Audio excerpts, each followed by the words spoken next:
Well, we're live. Hey, everyone. We're live as Drizzle's just refixing. I thought it wasn't going to work properly. Welcome to another episode of Man Caves and Margaritas. We are today. With me, Drizzles. We are Drizzles, and we have watched a film of your choice. Yeah, not a direct sequel as such, but part 2 of Kill. Yeah, buddy. Love Kill Bill. Oh my god. Well, as you know, we watched. How long ago did we watch Kill Bill 1? It would have been about a year and a half. It's got to be about a year plus. Yeah, I think it was winter because it's freezing cold. Yeah. Oh, this is Daisy. We know we were joined with Daisy. Hi, Daisy. I absolutely adore Kill Bill 1, and if I could class both the Kill Bills as a film, then they would be my favourite Tarantino films. That's a good way to look at it, actually. That's how I've got to look at it. Well, I was going to ask you, were they filmed at the same time? Back to back? Yeah. I can't see how they couldn't have been, really. Can you? So in a way, it is one film, isn't it? Yeah, I mean, they did that edit at the end of last year, which we still need to see, don't we? The chronological one, when they edit both films together. I don't know if he cuts anything out in the edit or he makes it so all the kills are the whole films, both films, it'd be one and it's all chronological. I would really like to see that. Is that edited as one long film? Is it? Yeah, so it's one film, yeah. So it's not. I don't even think it's done like how he did like Grindhouse, where the two of them did the films and they had those fake movie trailers in the middle and stuff. I think it's just one film, yeah. So we've just finished watching Kill Bill 2. Where's your love of the Kill Bill films? Where's that come from you? Well, when I was growing up, I was a massive fan of Japanese samurai films. So this it references a lot, doesn't it?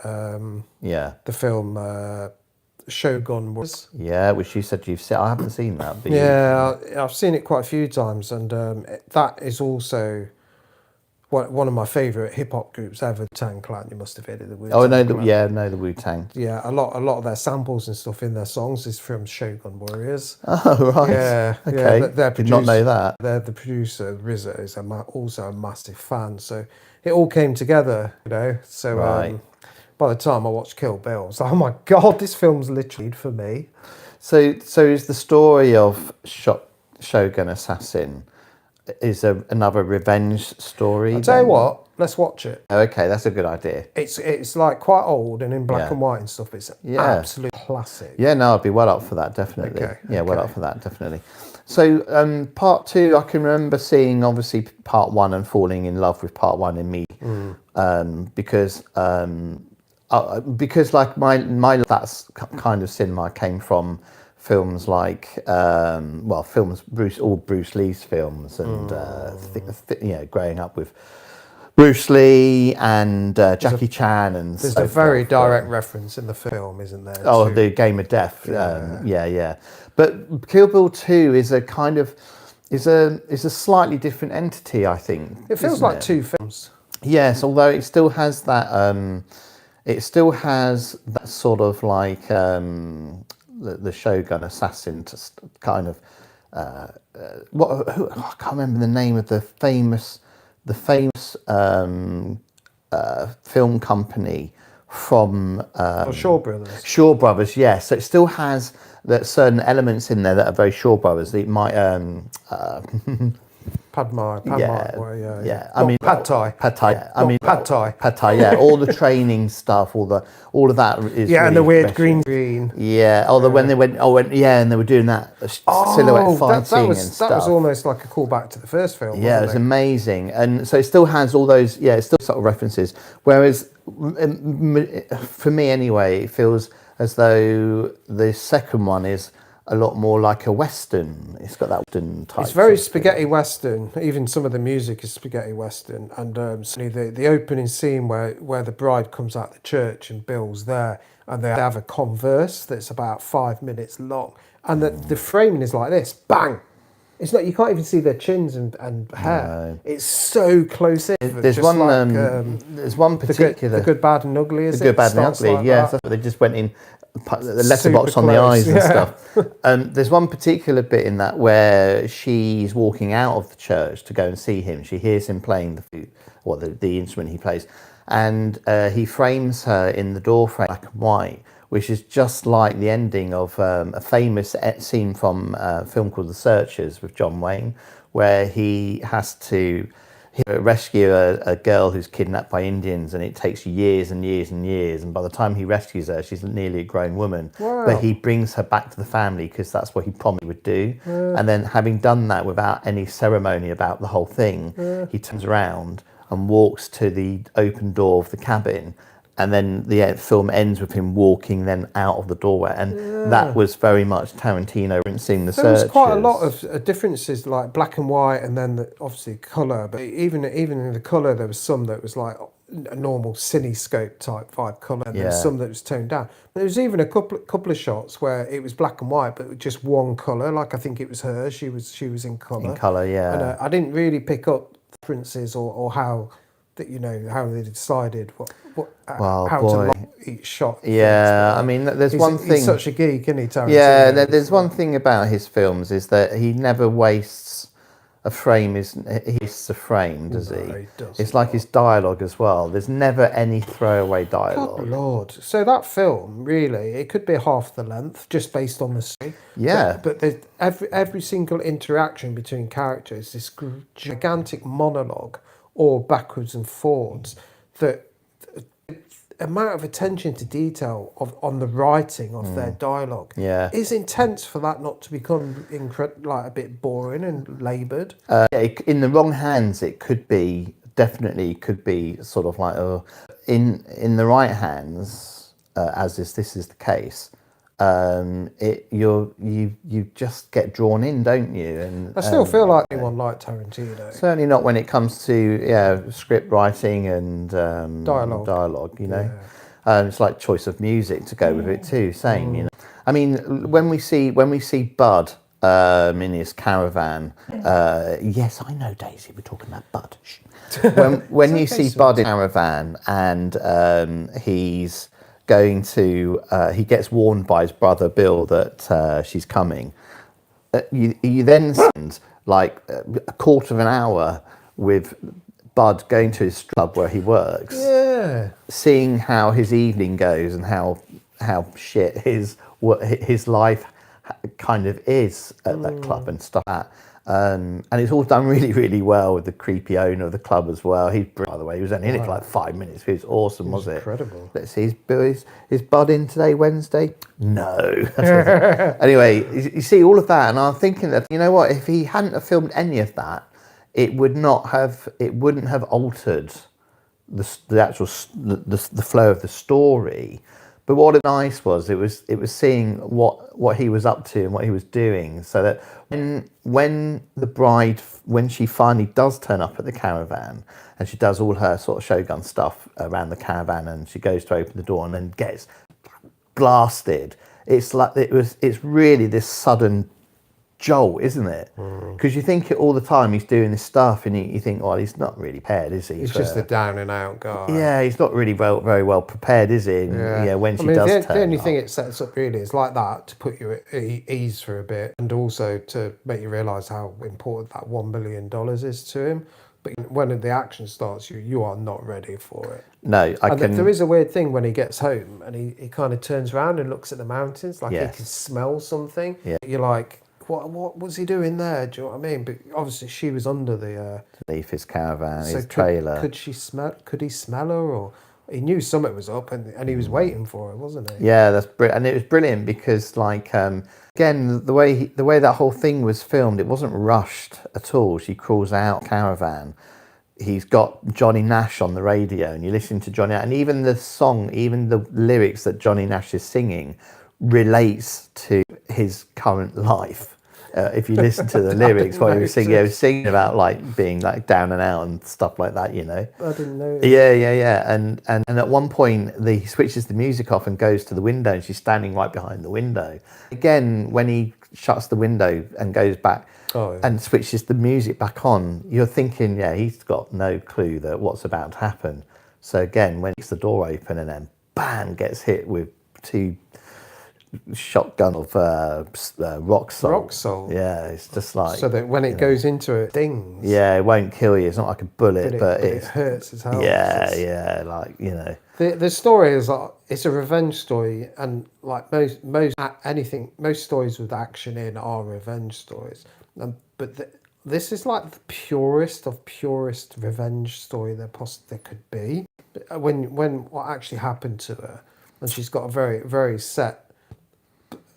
She's got set people that she needs to get revenge on before it gets to the final boss. Yeah. And it's so pure that it sounds like, it could be so run of the mill, but everything's so delivered and paced and shot, and the acting. So he's got such a knack for. Not only can he write incredible dialogue, he knows how to get the people that can pull it off. Yeah, his casting's always spot on, isn't it? Amazing. You know, and even if he has a character in one of his films that's only in it for 4 or 5 minutes, if they've got dialogue of any sort, that he chooses somebody that's going to be, you know, I mean, flipping egg. You don't forget that, no, you don't. I mean, geez, it's like Chiba in the first one as the make of the Hanzo swords and stuff like that, and it's like, I mean, in this one, I can't remember his name, but he plays he played the sheriff in the first one. Yeah. And in this one, he comes back as a different character, brilliantly sleazy. The now retired brothel owner who used to treat Bill as a son, and he's really horrible, isn't he? He's a really horrible character. Yeah, really. And he's not in it long, but it's still memorable. The time he's for and stuff, you know. Very memorable. So yeah, we were talking as well when at the end of the film it came up based on an idea from Q&A, and I was saying that it was Q&U, sorry, and I was saying that it was an idea that Quentin and Uma had together when they were filming Pulp Fiction. In downtime, she was talking to him about this idea, and they came up with this idea, and of course, you know, years after doing Pulp, having got the script sorted and everything, that's why she got cast as well, because of that. Fascinating. She wasn't in Death Proof, was she? No. Yeah, she's incredible. Actually, I think I appreciate her now in Kill Bill even more than the previous times I've watched it. She's got like such a svelte, athletic demeanor about her as well, because she's like really skinny. Tall as well, isn't she? She's taut. She's even got biceps. Yeah, and she's tall too, isn't she? When she starts, I loved it. My favourite bits of her in this actually was when she was doing all the moves. Tao Pei. Chai tea. Chai tea. What was it? Pao Mei. When she was doing the Tai Chi moves. When she was doing the Tai Chi moves. Yeah. When she was doing all of that and bending down and coming. I just thought, that's so beautiful to watch. And then we mentioned this earlier, and then he shoots both of them together and silhouetted in front of a red screen, just doing this stuff in unison, copied, and it was beautiful, wasn't it? It was just like, it was so, you know. It was so beautiful. That whole sequence with the teacher, and it was filmed on film, really grainy, kind of even like not out of focus, but really soft. And it's such like when you watch Shogun's what's it called again? Shogun Assassin. You'll be like, it's like exactly the same kind of film quality. It's I need to see this. I still need to see this film now. I'm kind of a bit speechless. I feel I was speechless a bit after we watched the first one. I can't remember. Well, here's a question for you, right? This is a really good. I always find this a difficult question to answer, depending on which one of the films I've just watched, right? But forgetting the fact that we like to think of them as one film, if you had a favourite of the parts, part one or part two, which one of those would you say is your favourite one part? I think part one. And why? I think it's a little cooler. I think it's like culturally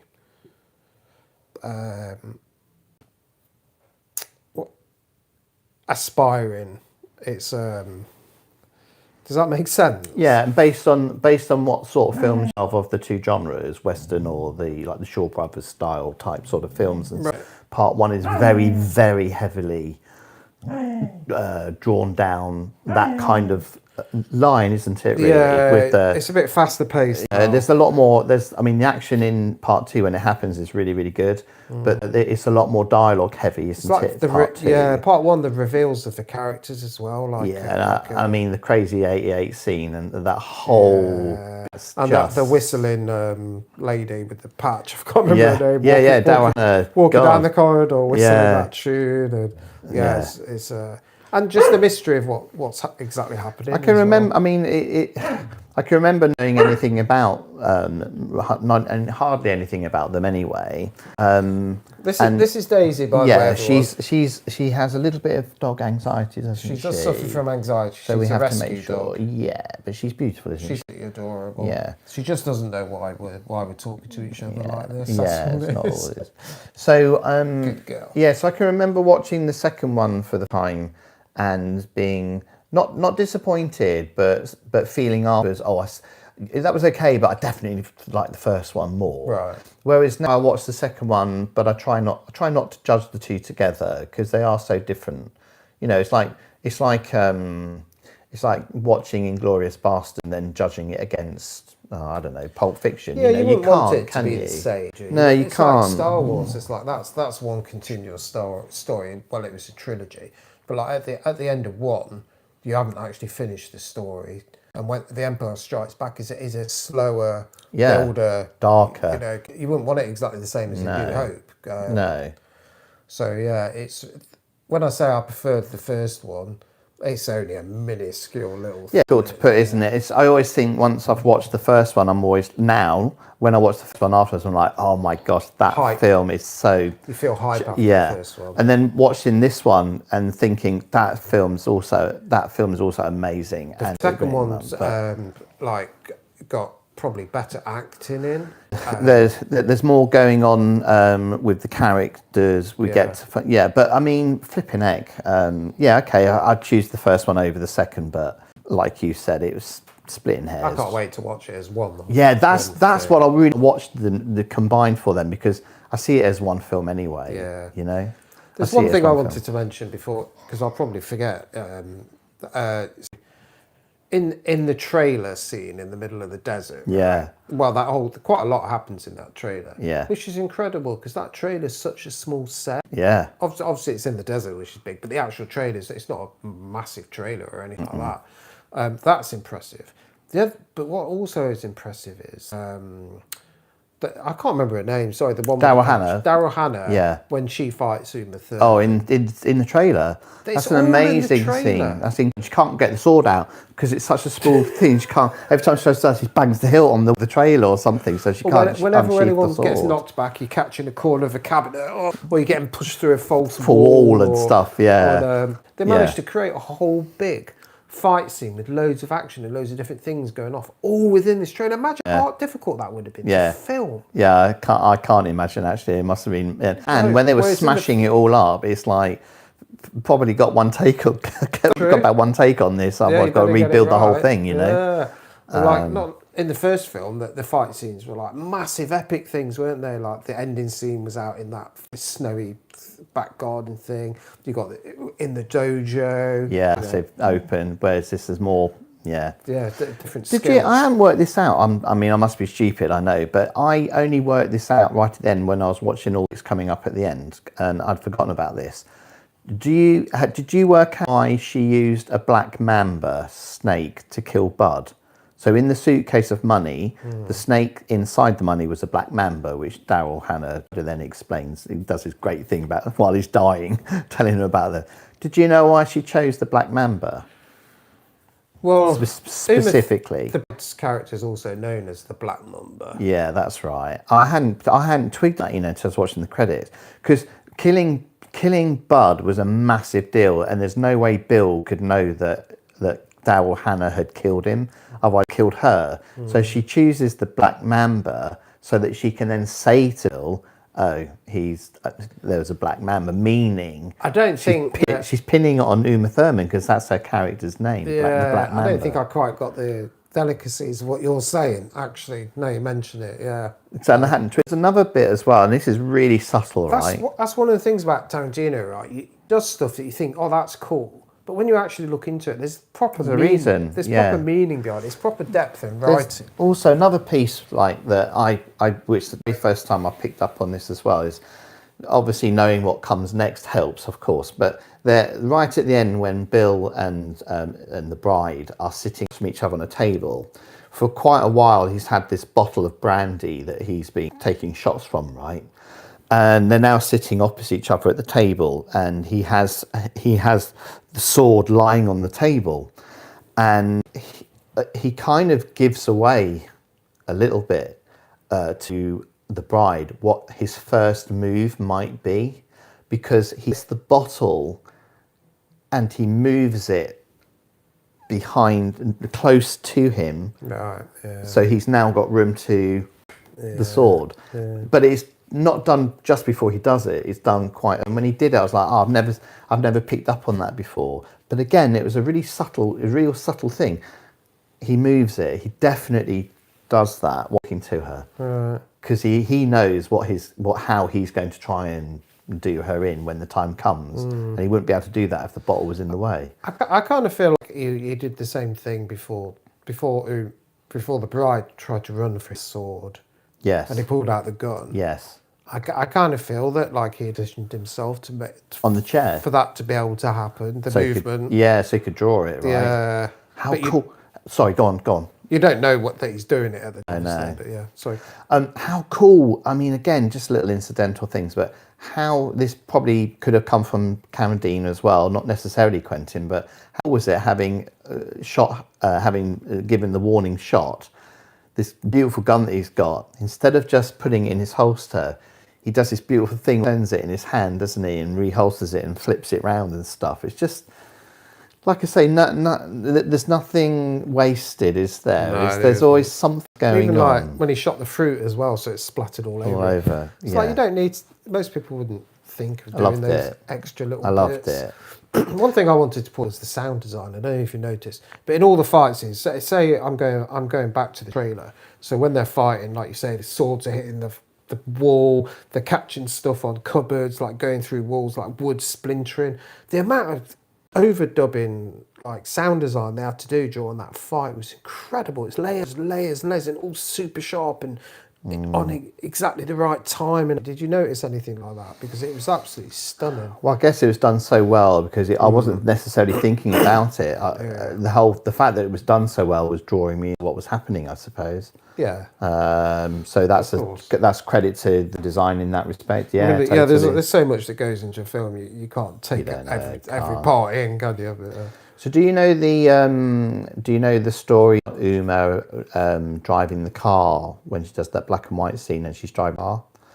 I mean, I don't know what their relationship is like now, but it kind of soured, didn't it? Yeah, tell the audience. So there's this scene right near the end when she's driving to go and see Bill, and she's in, I don't know what make of car it is actually, a beautiful little open top sports car. Anyway, she's having to drive down this dirt road to go and see him, and the camera is on her shoulder in the car. But the car's that small that she literally just had to drive the car with the camera there and then stop, and then they would, take the footage from the camera. But this then needed her to go quite fast down this road. Really should have used a stunt woman, but for whatever reason, he encouraged Uma to do it herself, and she crashed the car. You can see it on YouTube, the actual bit that's not cut, where she lost control of the car and it comes off and hits a tree, and she suffered quite a serious back injury, and her back's never been 100% right since that happened, and it kind of soured their relationship a bit, I think. I heard it was like he insisted that she does it. She didn't want to do it, but he actually insisted. Yeah, that would kind of make sense as well as to why the relationship would sour.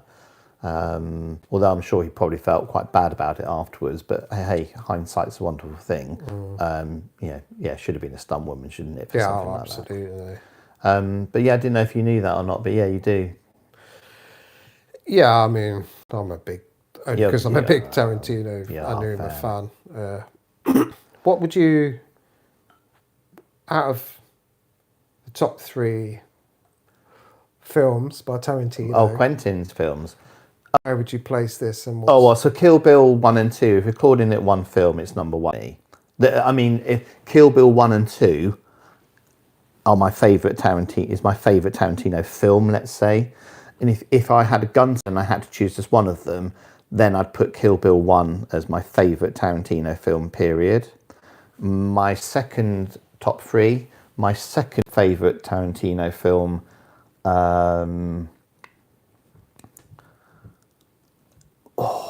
it's so difficult. I really liked Once Upon a Time in Hollywood, you know. I know that didn't grab everybody, but I really, really liked that. I struggled to finish it. Yeah, I thought that was excellent. But again, that's more like Kill Bill 2. It's dialogue heavy. Yeah. But I really liked it. Something about that film. Inglourious Basterds, I really, really liked. I really liked. God. Pulp Fiction, every time I watch Pulp Fiction, I just keep remembering, God, this film is so good, and you forget. Okay, Kill Bill 1 and 2 is one film at number 1. Pulp Fiction number 2. Inglourious Basterds number 3. Just. Yours? I think possibly Pulp Fiction 1. Though now in Kill Bill fresh, I wouldn't mind watching Pulp Fiction again with this year sometime. Yeah. So maybe I can see if it's still... Has it aged well? If it's still as... if Kill Bill's actually better. It's funny how your perspective changes as you grow older. It's mad. And I like Death Proof. I know everyone hates Death Proof is a good film. I really liked it. Yeah, the more I watch that, the more I enjoy it. The performing that again. And I think it's the most underrated. Yeah. But I did like Inglourious Basterds as well. I'll tell you one of his films I haven't watched for years now. It's Wild Dogs, of course. His very first one. And you can't call it directed by, but True Romance, written by at least. That's another amazing Tarantino. Didn't he write Foxy Brown?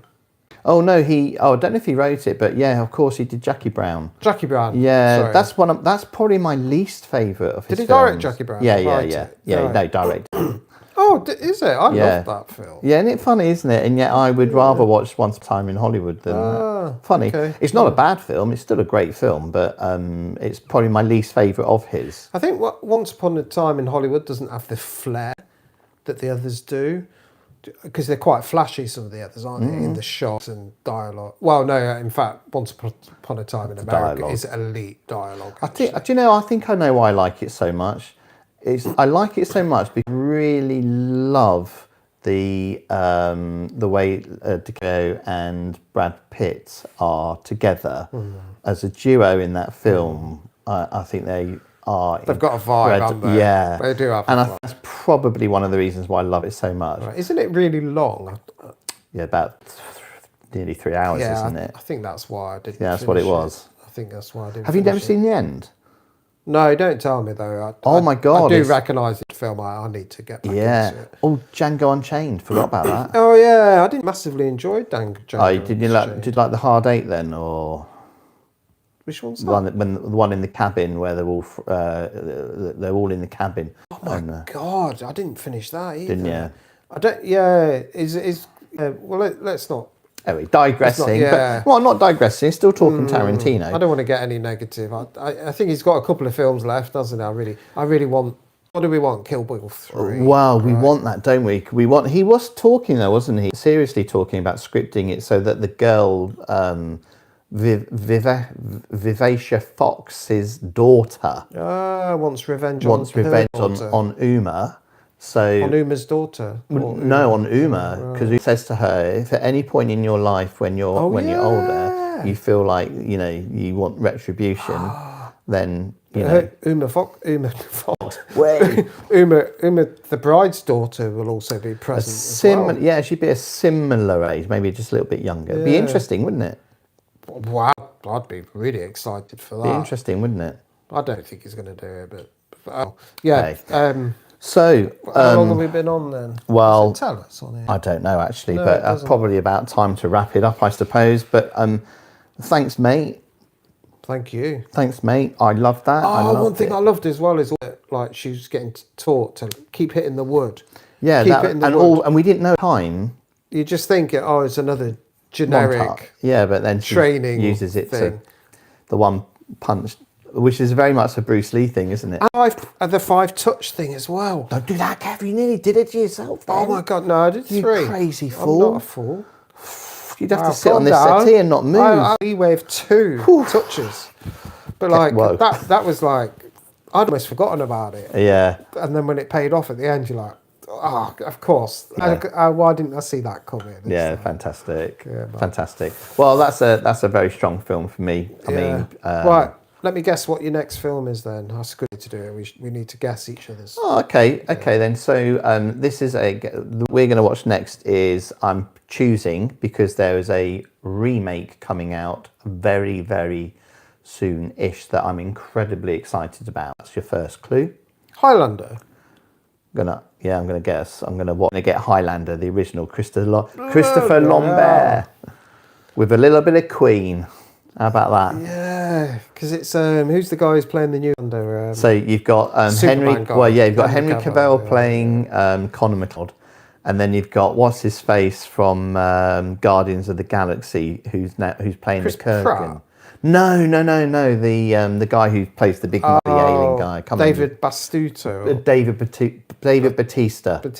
Dave Batista. Sorry. Yeah, he's playing the Kurgan. Oh, good. That's good casting. Yeah, he's a good actor, I know. I'm Henry Cavill. I love watching him. Yeah, he's brilliant. But I know nothing else about other than seeing a couple of from behind the scenes and stuff. Okay. I really want the Kurgan's. I want the Kurgan's headpiece that he wears in the real film as a prop for my house. Actually. Right. So if I get that, I'll have to search one of those out. I think. Yeah, I hope they pull his look off in the remake. Is it a remake or sequel? No, remake. Remake. Yeah, there can be only 2. No. Only 2. There could be only 1. Anyway, listen. Thanks everybody for watching. Hope you enjoyed that. And if you haven't seen that, then hopefully you maybe be encouraged to go and watch Kill Bill 1 and 2. If not, and you like him, Disney Channel in 4K. Oh, that was the one thing we didn't talk about. That was my first time seeing that in 4K. It's nice, wasn't it? Yeah, nice, crisp. Yeah. Yeah, very, very. Yeah, crisp. Very pretty crisp. Yeah. Colours are great. So until we see you again. Yeah. Sure. Won't be long. No. 2-3 weeks. Yeah. All right. Highlander. Yeah. Highlander. Right. I'm going to do the outro. Oh, I don't know what I'm pressing. Okay. No, well, I'll do the outro as I approach. Oh, okay. I don't need to say anything this time. And then you can join in. Oh, okay. All right. Okay. So how does it go? 1, 2, 3. Man cave. The margaritas. Gavin and Twiz. Talking about